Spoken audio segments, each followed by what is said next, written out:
Ağrı nerede oluyor? Göğsümde. Şurada oluyor, burada oluyor. Yani farklı farklı. Noktasal tarzda mı böyle? Evet. Yaygın değil mi? Yaygın. Tek noktada. Kalp krizi mi geçirdi? Evet, kriz Acil geçirdi. mi? Burada anjiyo oldu. Burada anjiyo oldu. Yani- O ağrına benziyor mu o zamanki anjiyo olduğun Yok. ağrına? Ona benzemiyor değil mi?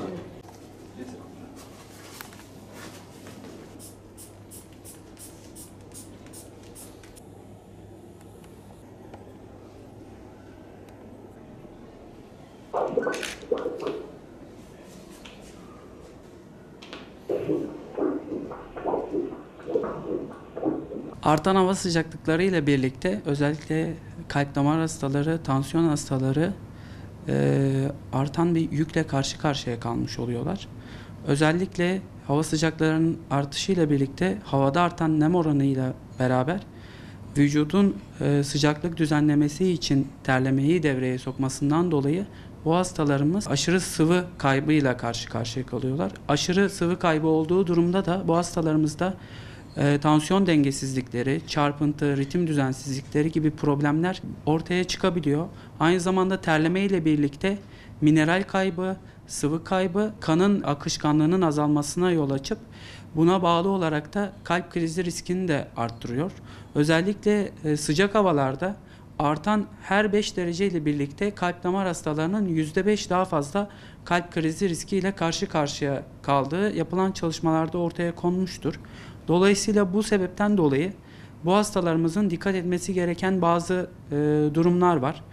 Bunlardan en önemlisi bu hastalarımız aşırı sıcak günlerde sıvı tüketimini ihmal etmemeleri gerekiyor. Özellikle hava sıcaklığının en yüksek olduğu, güneşin en tepede olduğu saat 11 ile 15 arasındaki periyotta saatte 2-3 bardak sıvı tüketimi, günlükte 2,5-3 litre arasında sıvı tüketimini öneriyoruz. Bunun dışında kalp yetmezliği ve böbrek hastaları olanların ise sıvı tüketimi açısından doktorlarına danışmalarının faydalı olacağını düşünüyoruz. Önemli olan ikinci husus ise bu hastalarımızın fazla kahve ve çay tüketimini sınırlamaları gerektiği. Çünkü bu içeceklerin idrar söktürücü özellikleri var. Dolayısıyla bu hastalarımızın sıvı kaybı da olduğu göz önüne alındığında idrar söktürücü özelliği olan bu içeceklerin tüketilmesi çok daha fazla sıvı tüketimine sebep vererek hastaların problem yaşamalarına sebep verebilir. Özellikle bu hastalarımızın giyim kuşamda dikkat edecekleri bazı özellikler var.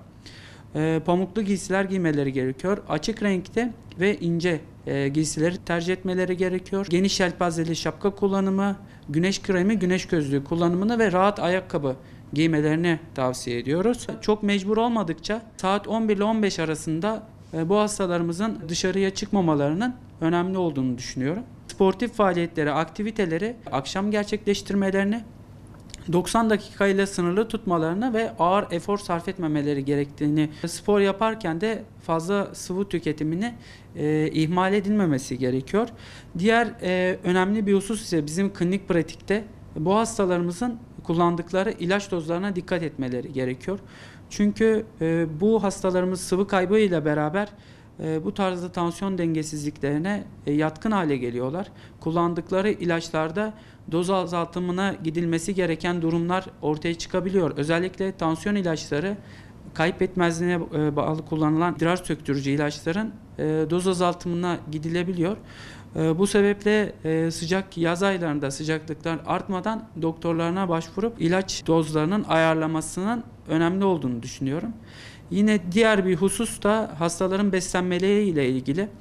Terleme ile birlikte vücutta sıvı kaybı olduğu için vücut kan akımını cilde yönlendiriyor. Bu sebeple iç organlardaki kanlanma azalmış oluyor. Dolayısıyla bu hastalarımız ağır baharatlı kızartma türü yiyecekler yedikleri zaman mide bağırsak sistemiyle ilgili şikayetler de yaşayabiliyorlar. Bu sebeple hafif yiyecekler, daha çok sebze meyve ağırlıklı yiyeceklerin tüketimini özen göstermeleri gerekiyor. Zeytinyağlı gıdaları daha çok tercih etmeleri gerekiyor. Sık sık ve az öğünler tercih etmeleri gerekiyor.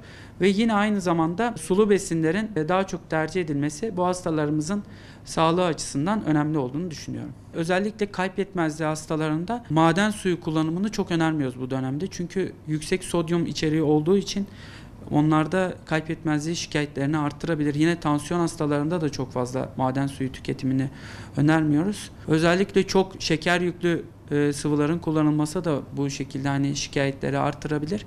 Yine bu hastalarımızın baş ağrısı, baş dönmesi, çarpıntı, göğüs ağrısı gibi şikayetler görülmeleri durumunda doktorlarına başvurmaları bu açıdan önemli olduğunu düşünüyorum.